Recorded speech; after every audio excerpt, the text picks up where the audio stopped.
in the adversarial situations that have, in some way or other, beset every one of us. I came into this world 17 years ago, littered with health problems.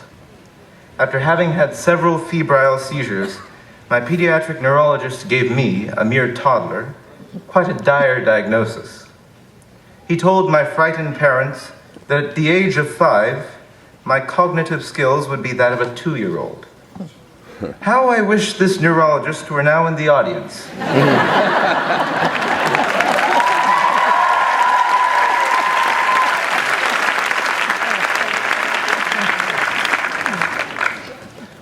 You would agree that we have all endured some sort of traumatic experience like my own.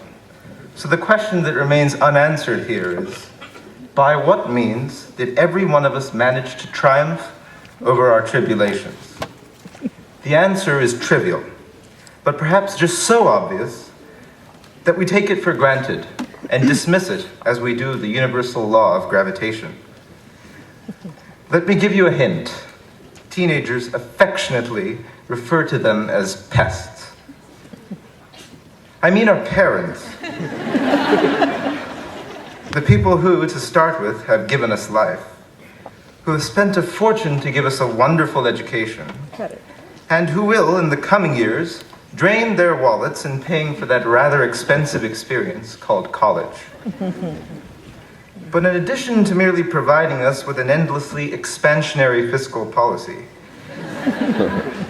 their unconditional love and support are the iron girders upon which we have laid out our dreams. I was terrified that I would lose this support when my own mother was diagnosed with cancer 3 years ago. Fortunately, with the help of our affectionate Harker family, one that includes Roshan's father, Dr. Muralidharan, and Samantha and Jacob's father, Dr. Andrew Hoffman, my mother has successfully braved the terrible tides of cancer and continues to provide me with much-needed guidance as I leave home for college. It goes without saying that every one of our families has been plagued with such testing times as these, only to make us understand how vital our parents are as regards making our existence meaningful.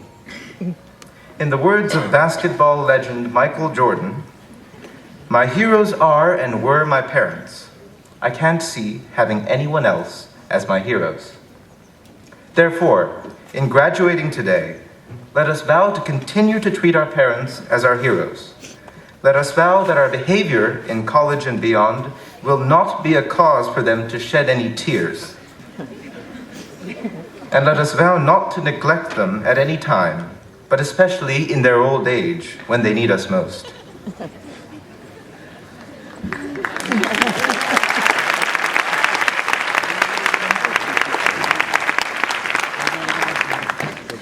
It is undoubtedly important to recognize that in the past 12 years of our lives, a sizable portion of our parenting has been undertaken not by our biological parents, but by a group of individuals who lavished their infinite patience on us, who instilled in us a desire for discerning the truth in all that we learn, who forgave our shortcomings perpetually, and who simultaneously uncovered the promise hidden within all of us.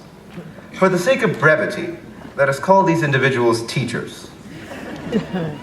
Until I entered high school, I had imagined myself as one who would specialize exclusively in mathematics and science. But Mr. Janda proved me wrong. In his world history class, we certainly did amass quite a comprehensive understanding of the historical events that have shaped our geopolitical stage in these past millennia. My apologies, Mr. Janda, but I have no doubt forgotten a goodish bit of the similarities and differences between Imperial Rome and Han China. What I do vividly recall, however, are the numerous discussions we had about the moral and ethical underpinnings of our history. As a way of capturing the essence of these underpinnings, it is only fitting to invoke the quote of Mahatma Gandhi that is tattooed upon Mr. Janda's left arm. Be the change you wish to see in the world. You would agree with me that our teachers have, throughout the course of our studies, striven to highlight the import of this insightful quote. which in many ways serves as the nucleus of our value system. Therefore, in graduating today, let us vow to fuel the fires of our passions with the catalytic power